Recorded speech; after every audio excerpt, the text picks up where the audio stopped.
ভগবান শ্রী গণেশের নামে শুরু করছি।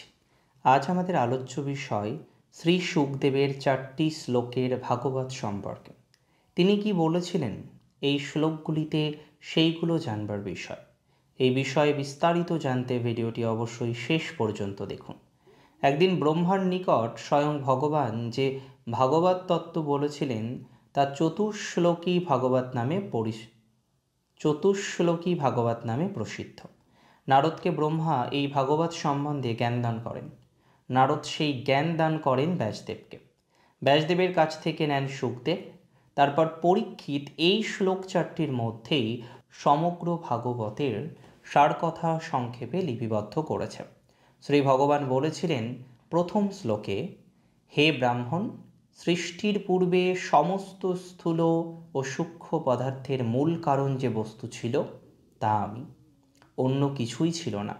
সৃষ্টির পরেও যা অবশিষ্ট থাকে তা আমি, আর এই জগৎটাও আমি।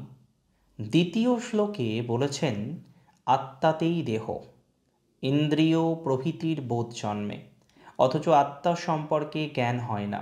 এর কারণ মায়া। যেমন একই চাঁদকে দুটি সরোবরে দুটি চাঁদ বলে মনে হয়, আর রাহুকে গ্রহমণ্ডলে থাকা সত্ত্বেও দেখা যায় না। তিনি তৃতীয় শ্লোকে বলেছেন আমি সৃষ্টির মধ্যে প্রবিষ্ট আছি, কিন্তু আমি সৃষ্ট বস্তু নই। যেমন সূক্ষ্ম মহাভূত সকল স্থূলের মধ্যে ভূত অন্তঃ প্রবিষ্ট আছে, আমি তারা স্থূলভূত স্বরূপ রূপে নেই। সেইরূপ আমিও সৃষ্টির মধ্যে কারণ রূপে আছি, কিন্তু কার্যবস্তু হয়ে যায়নি। আর তিনি সর্বশেষ চতুর্থ শ্লোকে বলেছেন অন্বয় ও ব্যতিরেক এই দুটি চিন্তাধারা অবলম্বনে আমাকে লাভ করা যায়। আমি কার্যের মধ্যেই কারণ রূপে থাকি। এই 4টি গুলোই শ্রী শুকদেবের চতুশ্লোক ভাগবত বলা হয়। আজকের ভিডিওটি যদি আপনার ভালো লেগে থাকে এবং শ্রী শুকদেবের চতুশ্লোক ভাগবত সম্পর্কে এই ভিডিওটি যদি আপনার মনোপ্রুত হয়ে থাকে, অবশ্যই আমাদেরকে কমেন্টে জানাবেন।